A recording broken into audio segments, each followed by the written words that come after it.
సర్వోన్నతుడైన దేవాది దేవుని ఘనమైన నామమునకు మహిమ ఘనత ప్రభావాలు చెల్లిస్తూ వాక్యమే జవాబు అనే ఈ వాక్య ప్రశ్నోత్తరాల కార్యక్రమాన్ని వీక్షిస్తున్న మా ప్రియ వీక్షకులందరికీ క్రీస్తు ప్రభు నామున వందనములు తెలియపరుస్తున్నాం. దేవుని మహాకృపలో ఈ కార్యక్రమమును ఈ విధంగా ప్రారంభించుటకు దేవుడు చూపిన అనుగ్రహాన్ని బట్టి దేవునికి ఎల్లప్పుడూ కృతజ్ఞులమై ఉన్నాం. ఈరోజు సమకూర్చబడిన ప్రశ్నలలో నుండి వాక్య సంబంధమైన జవాబులు మనకు అందించడానికి మన మధ్యన మండపేట క్రీస్తు సంఘ సువార్థికులు, ప్రియ దైవ సేవకులు పలనాటి దీనదయాళ్ బిషప్ గారు మన మధ్యన సిద్ధంగా ఉన్నారు. వారిని కార్యక్రమానికి ప్రేమతో ఆహ్వానిస్తూ వారికి హృదయపూర్వక శుభవందనాలు తెలియపరుస్తున్నాం. ఈరోజు ప్రశ్నోత్తరాల కార్యక్రమంలో భాగంగా మొదటి ప్రశ్నగా సమకూర్చబడిన మొదటి ప్రశ్నలో భాగంగా వారిని మనం ఒక ప్రశ్నను అడిగి తద్వారా వారి ద్వారా విలువైన దైవ జ్ఞానాన్ని నేర్చుకోవడానికి ప్రయత్నం చేద్దాం.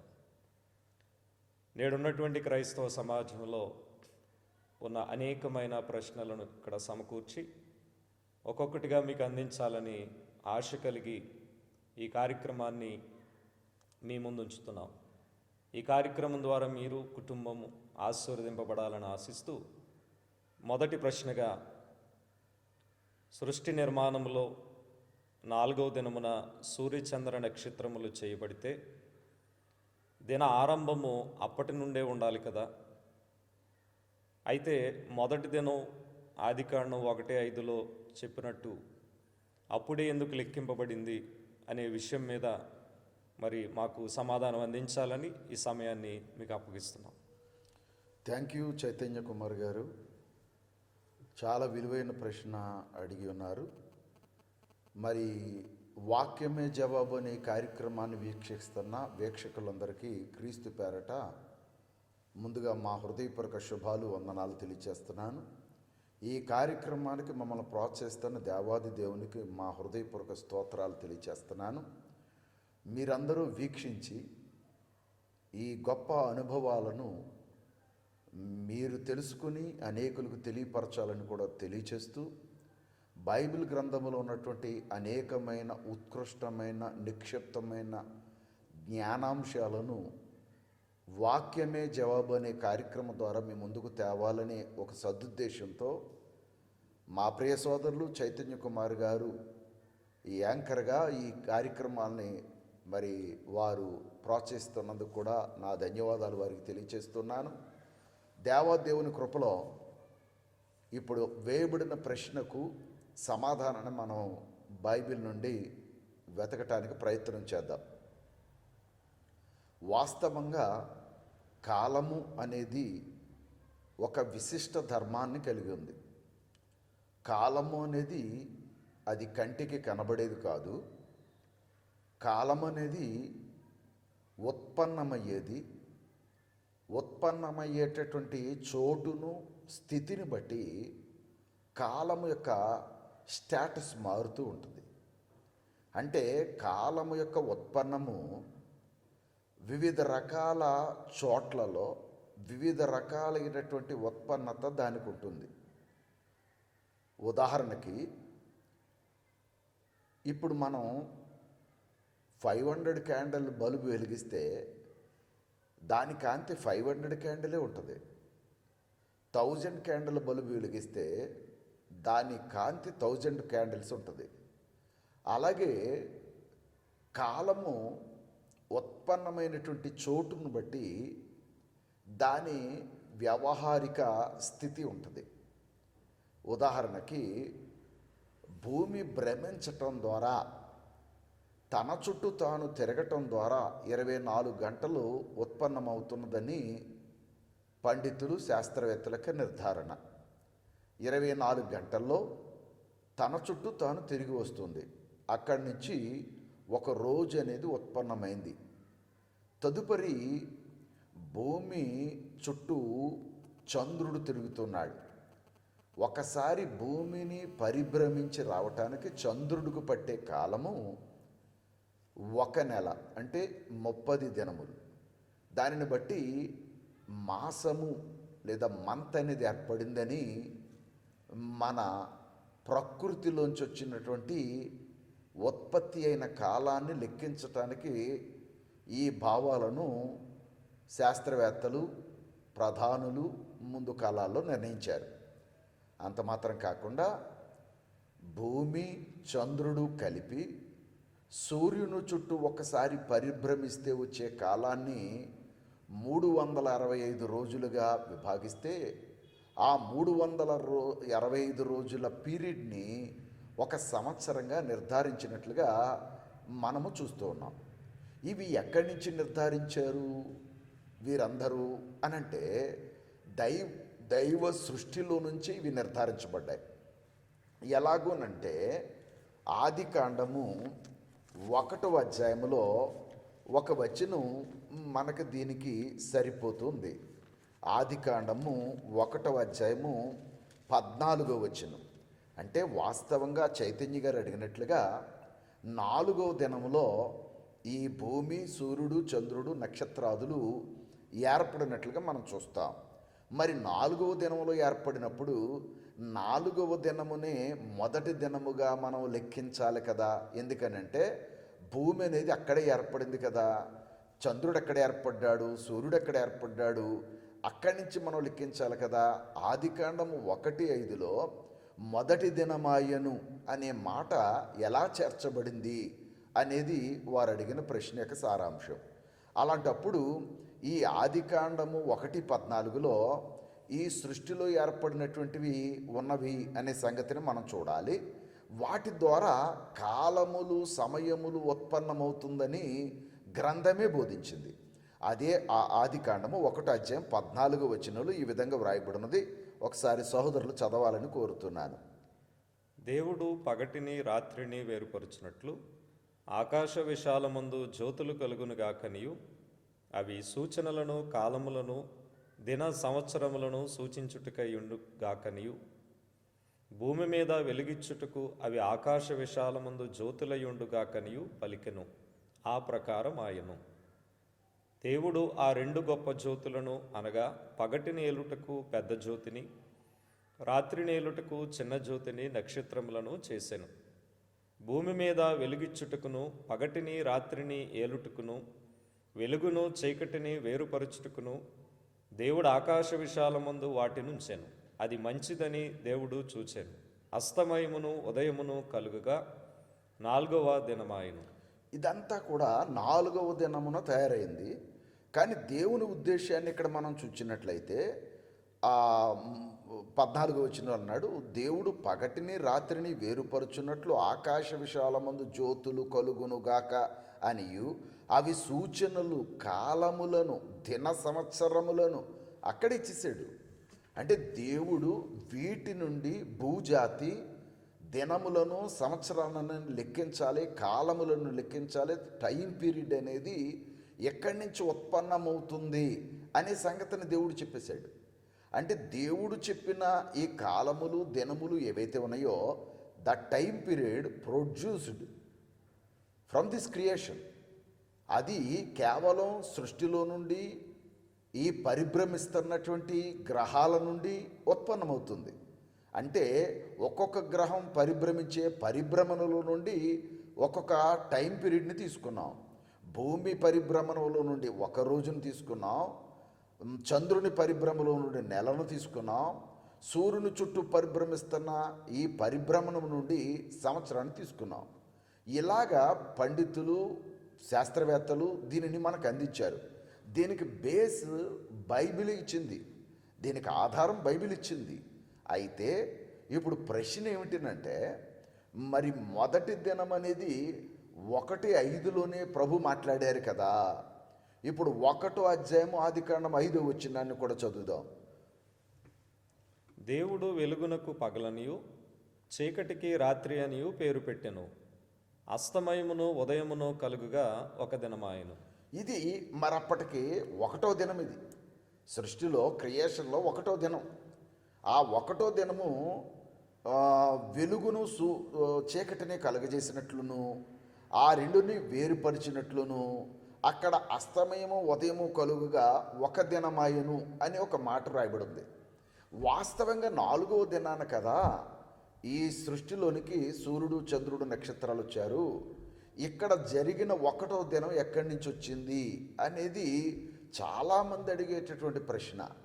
దీన్ని వారు నన్ను అడగటాన్ని బట్టి నేను చాలా సంతోషపడుతూ ఉన్నాను. దీనికి వివరణ ఇవ్వటానికి ముందుకు వెళుతున్నాను. ఇప్పుడు నేను ఇంతకుముందు ఒక మాట చెప్పాను.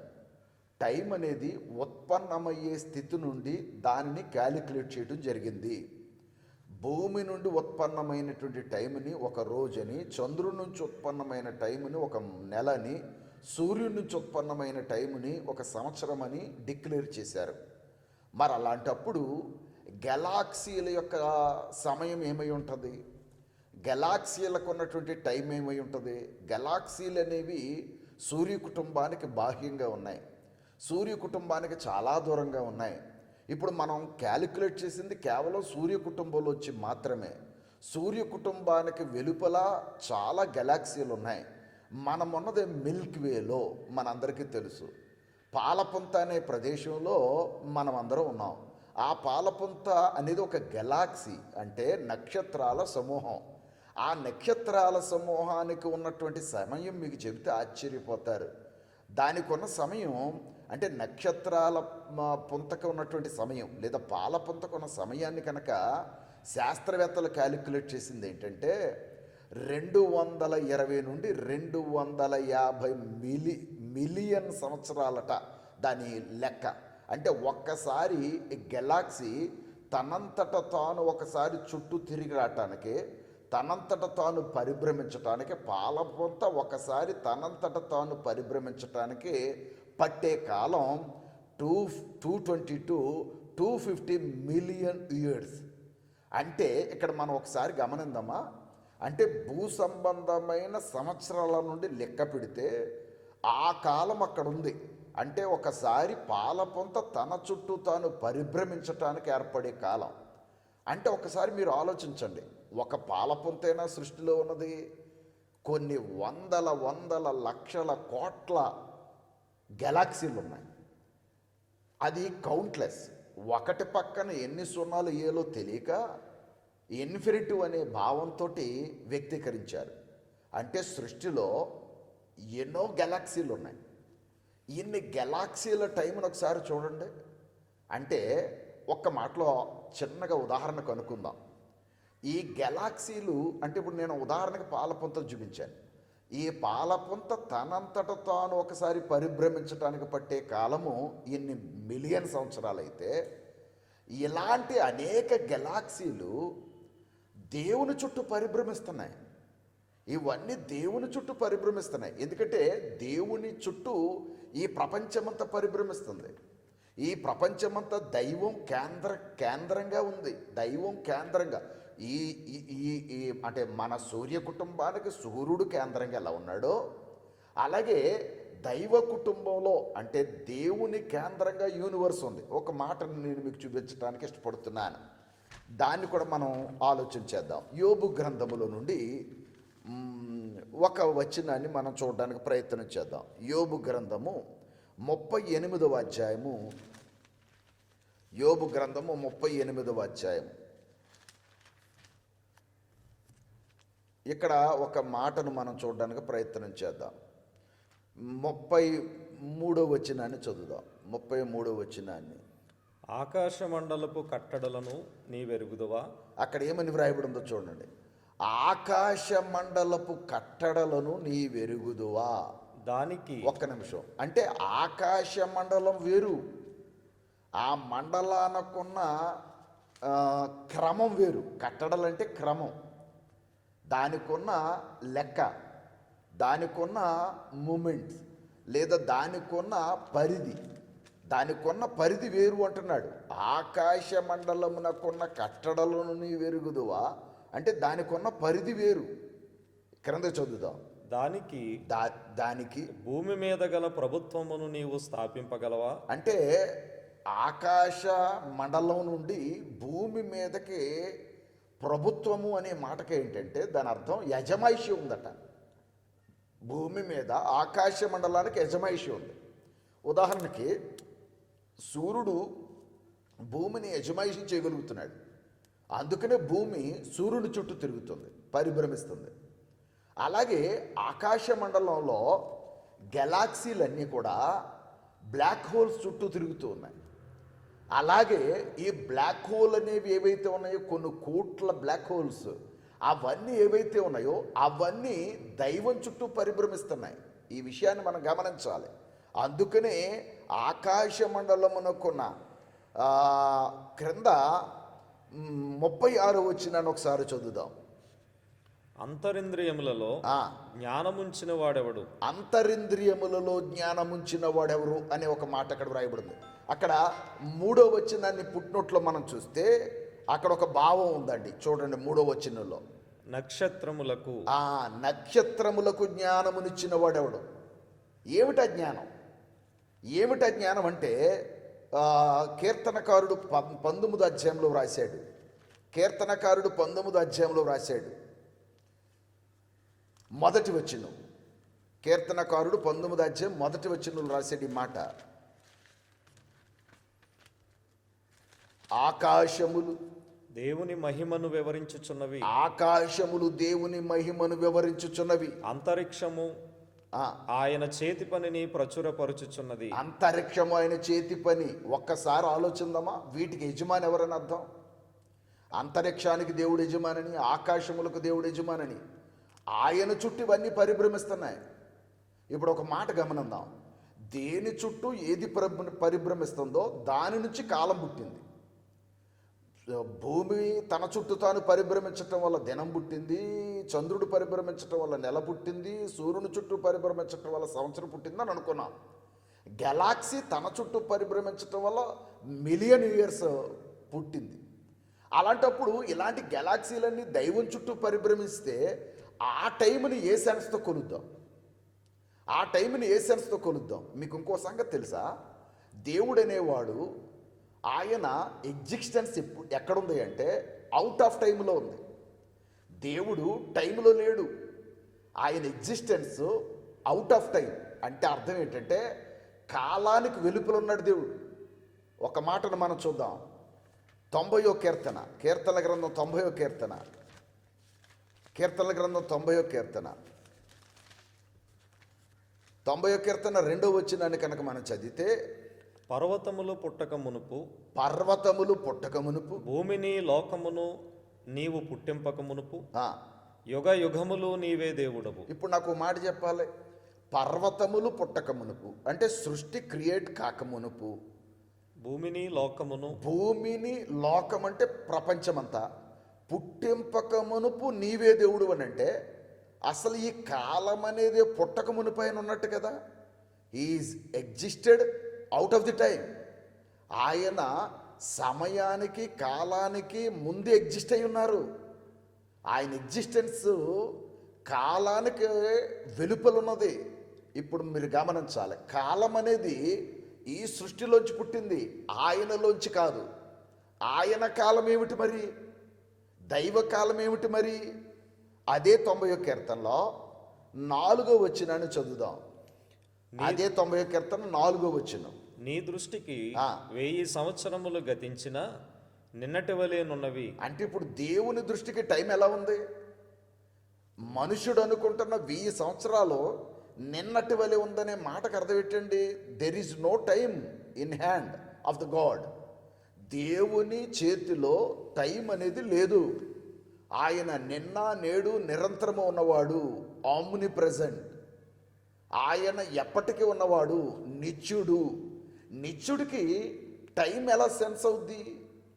ఇప్పుడు మనం ఎందుకు టైంని తెచ్చుకున్నామయ్యా అంటే దేవుడు సూచనగా ఇచ్చాడు అని చెప్పాడు. అంటే ఋతువులు మారటానికి, కాలాలు మారటానికి సూచనగా ఇచ్చాడు అని 14వ వచనంలో మనం చదివాం. ఆదికాండం 1:14లో. అంటే సృష్టిలోకి కాలం ఉంది, సృష్టి వెలుపల కాలం లేదు. సృష్టి వెలుపల దేవుడు ఉన్నాడు. దేవుని దగ్గర దెర్ ఇస్ నో టైం. ఇప్పుడు ఆయన టైం అనేది ఆయన ఎప్పటి నుంచైనా క్యాలిక్యులేట్ చేయగలడు. ఆయన క్యాలిక్యులేషన్స్ వేరు, మన క్యాలిక్యులేషన్స్ వేరు. ఆయన ఎప్పటి నుంచైనా క్యాలిక్యులేట్ చేయగలడు. ఆయన ఎప్పుడు క్యాలిక్యులేట్ చేసాడు టైంని అంటే, సృష్టి ఎప్పుడు తయారైందో వెలుగు కమ్మని పలుకగా ఆది కాండము 1, 2, 3 చదువుతాం. 1వ అధ్యాయం 1వ వచనం 2వ వచనం 3వ వచనంలో చదువుతాం. ఏమని చదువుతున్నాము? వెలుగు కమ్మని పలుకగా వెలుగు కలిగెను. అది మొదటిది దేవుడు చేసింది. అలాగే వెలుగును చీకటిని వేరుపరిచెను. అప్పటికే చీకటి ఆయనతో పాటు ఉన్నట్లుగా మనం చూస్తాం. వెలుగును చీకటిని వేరుపరిచి అస్తమయమును ఉదయమును కలుగగా ఒక దినమాయను అనే మాట అక్కడ చదివాం.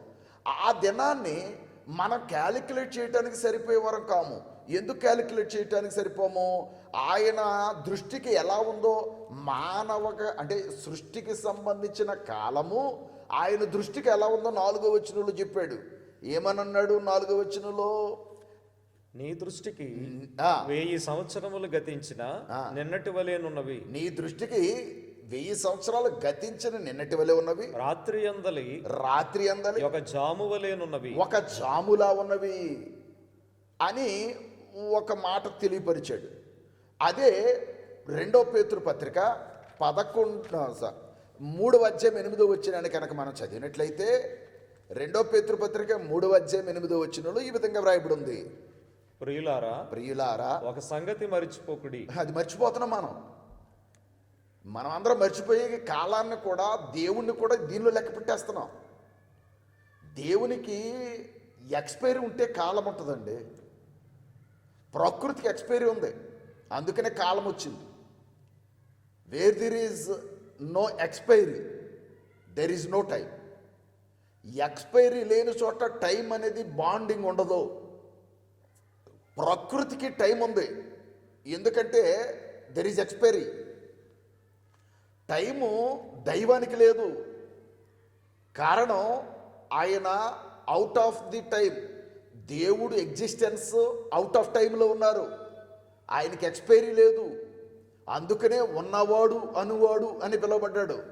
ఆయన ఎప్పటికి ఉంటాడు, ఎప్పటికీ ఉంటాడు. ఎప్పటి నుంచి ఉన్నాడు, ఎప్పటి నుంచైనా ఉన్నాడు. అందుకనే దైవానికి టైం లేదు, మనకి టైం. కాబట్టి ఇప్పుడు పేతురు గారు ఏమంటున్నాడంటే, ప్రియులారా ఒక సంగతి మర్చిపోద్దు. ఏమనగా ప్రభు దృష్టికి ఒక దినము 1000 సంవత్సరముల వలెను, ఒక దినము 1000 సంవత్సరాలలాగా, 1000 సంవత్సరములు ఒక దినము వలెను ఉన్నవి. 1000 సంవత్సరాలు ఒక దినము. How can you calculate the time of the god? దేవుని సమయాన్ని మనం ఎలా లెక్కించగలం? అందుకనే ఆదికాండం 1:1లో గెలాక్సీలను సృష్టించిన కాలం. గెలాక్సీలను ఆదికాండము, అందుకనే ఆదియందు దేవుడు భూమి ఆకాశములను సృజించెను. గెలాక్సీలను తయారు చేసిన కాలం, ప్రకృతిని తయారు చేసిన కాలం. ఆయన కాలం వేరు. ప్రకృతి కాలములో నుండి ఆయన కాలాన్ని, ఆయన సమయాన్ని లెక్కించడానికి ప్రయత్నం చేస్తే మనుషుడు ఫెయిల్ అయ్యే ప్రమాదం ఉంది. అందుకనే కాలానికి ఒక ఆలోచన ఉంది. మీకు దాన్ని చెప్పడానికి ప్రయత్నం చేస్తున్నాను. కాలము ఎందుకు ఇచ్చాడంటే, కాలానికి ఆరంభం ఉంది, దేవునికి ఆరంభం లేదు. కాలానికి క్రమం ఉంది. ఆ దేవునికి ఆరంభం లేదు, కానీ కాలానికి ఆరంభం ఉంది. ఎందుకు ఆరంభం ఉంది? ఎక్స్పైరీ ఉంది కనుక. దేవునికి ఎక్స్పైరీ లేదు, కానీ క్రమం ఉంది కనుక కాలానికి కూడా క్రమాన్ని ఇచ్చాడు దేవుడు. కాలానికి ఉద్దేశం ఉంది. ఈ మాటలు మనకి ఎక్కడ తెలియజేయబడుతున్నాయంటే, ఆదికాండం 1:1లో కాలానికి ఆరంభం ఉందని తెలియజేయబడుతుంది. అదే ఆదికాండం 1:5లో కాలానికి క్రమం ఉందని తెలియజేయబడింది. అదే ఆదికాండం 1:14లో కాలానికి ఉద్దేశం ఉందని తెలియజేయబడింది. అంటే దినములు, సంవత్సరములు, సూచనలకు అది ఉపయోగపడుతుందని. అంటే దానికి ఒక ఐడియా ఉంది, ఉద్దేశం ఉంది అని తెలియజేయబడింది. కాలానికి లెక్క ఉంది. ఎఫెసీలకు రాయబడిన పత్రిక 5వ అధ్యాయం 16 వచనాన్ని కనుక మనం చదివితే కాలానికి ఒక లెక్క ఉంది. ఎఫెసీ పత్రిక 5:16. దినములు చెడ్డవి గనుక మీరు సమయమును పోనీయక, అంటే లెక్క ఉంది అక్కడ. నువ్వు సమయాన్ని పోనేద్దు, డోంట్ వేస్ట్ యువర్ టైం. అంటే కాలం పోతుంది, కాలము గతించిపోతుంది, కాలానికి లెక్క ఉంది. కాలానికి హవర్స్ బేసిస్ ఉంది, కాలానికి మంత్స్ బేసిస్ ఉంది, కాలానికి ఇయర్స్ బేసిస్ ఉంది. బట్ దేవునికి ఇవేవి లేవు, దేవునికి ఇవేవి లేవు. కాబట్టి అక్కడ చెబుతున్న మాటను బట్టి మనం దైవ కాలాన్ని మనుష్య కాలముతో లెక్కించటానికి వీల్లేదు. ఈయన పాయింట్ మనకి అర్థమైంది. మీకు ఇంకో సంగతి చెప్తాను, బెస్ట్ ఎగ్జాంపుల్ కూడా చెప్తాను. మనము 12 గంటలు అంటే 24 గంటల్లో 12 గంటలు ఈ 24 గంటలు ఎప్పటి నుంచి మొదలు పెడతాం మనం? మిడ్ నైట్ నుండి మరలా మిడ్ నైట్కి లెక్క పెడతాం 24 గంటలు. మీకు ఇంకో సంగతి తెలుసా? మన టైము 1, 2, 3, 12 వరకు ఉంటుంది మన వాచెస్లో. Railway time is different. మన ఇండియన్ రైల్వే టైం ఏంటి అంటే, మనం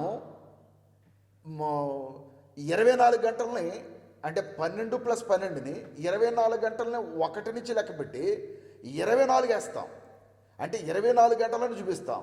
కానీ ఒక సెకండ్ మనం ఆలోచన చేయాలి, ఈ 24 గంటలు ఎక్కడి నుంచి వచ్చింది అని అంటే, రైల్వే టైంను మనం చూస్తాం. అక్కడ 16 గంటలు, 17 గంటలు, 18 గంటలకి పలానా ట్రైన్ అని వేస్తూ ఉంటాడు. ఆ 18 గంటలు ఎక్కడి నుంచి వచ్చినాయి అంటే, 6కి సాయంకాలం 6కి 12 కలిపితే 18 అయ్యింది. దీనినే యునైటెడ్ స్టేట్స్ ఆఫ్ జర్మనీ, కెనడాని కనుక మనం చూస్తే, United states of Canada military టైంని మనం చూస్తే, మనం 18 అనేది ఎలా వేస్తాం? మన ఇండియన్ టైంలో చూడండి, 18 అంకి ఎలా వేస్తారంటే 18 వేసి 2 చుక్కలు పెట్టి 2 సున్నాలు పెడతారు. కానీ కెనడియన్ మిలిటరీ టైం ఎలా ఉంటుంది అంటే 1800 అని వేస్తారు. ఆ 2 చుక్కలు మిస్ చేస్తారు అక్కడ. అంటే 2 చుక్కలు ఉండవు, 1800, 1600 అని పడుతుంది. వాళ్ళు పిలవటం కూడా అలాగే పిలుస్తారు, 1800, 1600 అని పిలుస్తారు. అంటే చాలా విచిత్రంగా లేదు? అంటే దాని అర్థం ఏంటంటే, కాలాన్ని లెక్కించటంలో, అంటే భూ సంబంధమైన కాలాన్ని లెక్కించటంలోనే దేశానికి ఒక సిస్టమ్ ఉంది, ప్రజలకు ఒక సిస్టమ్ ఉంది, ప్రభుత్వానికి ఒక సిస్టమ్ ఉంది, అంటే ఒక సంస్థకు ఒక సిస్టమ్ ఉంది. ఒక ఆయన 24 గంటలు లెక్కిస్తాడు, ఒక ఆయన 12 గంటలు లెక్కిస్తాడు, రకరకాల సిస్టమ్ ఉంది. కానీ దైవకాలం సిస్టమ్లెస్. అందుకనే ఆయనకి కాలాన్ని ఆపాదించటానికి మనం సరిపోయేవారము కాము అనే సంగతిని మనం గుర్తించవలసినటువంటి అవసరత మన మీద ఉందన్న సంగతిని నేను మరి ప్రియులు చైతన్య గారి ద్వారా మీకు తెలియజేస్తూ ఉన్నాను. బహుశా అర్థమైందని అనుకుంటున్నాను. ఒకవేళ మీకు ఇంకా దీని మీద ప్రశ్నలు ఉన్నట్లయితే దయచేసి మీరు కామెంట్ల రూపంలో పెట్టండి. వాటిని కూడా మేము క్రైటీరియాలోకి తీసుకుంటాం. నెక్స్ట్ లెసన్లో కూడా ఆ ప్రశ్నలు మరి ప్రియులు చైతన్య గారు వారు గమనించి వాటిని మాకు తెలియపరిచినట్లయితే వాటికి కూడా మేము సమాధానాలు ఇవ్వగలమని, అంటే తక్కువ సమయంలో ఎక్కువ మ్యాటర్ చెప్పడానికి వీలు పడదు కనుక ఉన్నంత సమాచారం, అంటే ఉన్నదానిలో కొంచెం సమాచారం నేను మీకు ఇవ్వటం జరిగింది. మీ అందరికీ అర్థమైందని అనుకుంటున్నాను. అలాగే చైతన్య గారు కూడా దీన్ని మరి గమనించారని భావిస్తూ వారి యొద్ద సెలవు తీసుకుంటున్నాను. Thank you. God bless you Chaitanya garu. Thank you sir. మంచి ప్రోగ్రామ్ని ఏర్పాటు చేశారు. వాక్యమే జవాబు అని వీక్షిస్తున్న వీక్షకులందరికీ మరి కార్యక్రమం తరఫున నన్ను ఆహ్వానించినందుకు, నా మాటలు వింటున్నందుకు మీకు ధన్యవాదాలు. చైతన్య గారికి కూడా ప్రత్యేక ధన్యవాదాలు తెలియజేస్తున్నాను. ఇంతవరకు చక్కటి సమాధానము వాక్య రూపంలో ఎంతో లోతైనటువంటి విషయాలు కాలమునకు సంబంధించి మరి చక్కటి సమాధానము అందించినటువంటి ప్రియులు దేందాల్ బిషప్ గారికి మరొకసారి కార్యక్రమం తరపున వందనాలు తెలియపరుస్తున్నాం. విన్న మీ అందరికీ మా శుభాలు తెలియపరుచుకుంటూ, విన్నటువంటి యొక్క జవాబులో మీకేమైనా ఇంకా మరి ఇతర ప్రశ్నలు ఉన్నట్లయితే కామెంట్ రూపంలో మాకు తెలియపరచండి. వాటిని మేము పరిశీలన చేసి మీకు మరొక ప్రశ్న రూపంలో సమాధానం అందించడానికి సిద్ధపడదాం. ఈ కార్యక్రమంను దేవుడు మరింతగా దీవించినట్లు మీ ప్రార్థన మాకు అందించండి. మీ కొరకు ఎల్లప్పుడూ మేము ప్రార్థన చేసేవారుగా ఉన్నాం. ఇలాంటి ఎన్నో ప్రశ్నలు మన ముందు ఇంకా సిద్ధంగా ఉన్నాయి. మరొక ప్రశ్నతో మీ ముందుకు రావడానికి మేము సిద్ధంగా ఉన్నాం. వీక్షించిన మీ అందరినీ ఆ మహాదేవుడు బహుగా దీవించి ఆశీర్వదించును కాక. ఆమేన్. మీ అందరికీ వందనాలు. Thank you. God bless you all.